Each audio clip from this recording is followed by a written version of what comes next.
পুত্র, yes my dad. তোমাকে আমি বারংবার বলিয়াছি এরকম ব্রিটিশ কথোপকথন আমার সাথে করিবে না।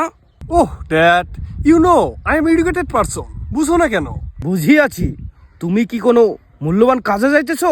No dad, I am always free for you. আচ্ছা ঠিক আছে, খুবই সুন্দর।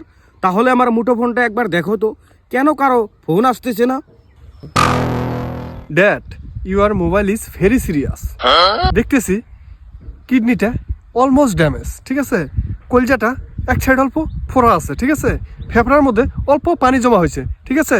তো এটাকে ওটি করাইতে হবে, মানে অপারেশন করাইতে হবে। না পুত্র, তুমি আমাকে ইহা কি শুনাইলা? আমার এই মুঠোফোনটা কি আদৌ জীবিত হবে? Dad, why so serious? It's simple case. আমার একটা বন্ধু আছে, ওটি ভালো করাইতে পারে, অপারেশন ভালো করাইতে পারে, ঠিক আছে? তো 10,000 টাকা খরচ আসবে, আমাকে দেখে 5,000 টাকা নেবে, ঠিক আছে? গিভ মি মানি ড্যাড। পুত্র, আমার সঙ্গে এখন নগদ কোনো মুদ্রা নেই। তোমার জন্মধাত্রিণী মায়ের কাছে আমার মুদ্রা জমা রাখা আছে, তুমি সেইখান থেকে 5,000 টাকা নিয়ে যাও। পুত্র, 1,000 টাকা বেশি নিয়ে যাবে। আমার মুঠোফোনটা ভালো হলে তুমি ওটা দিয়ে মিষ্টান্ন কিছু খাবে।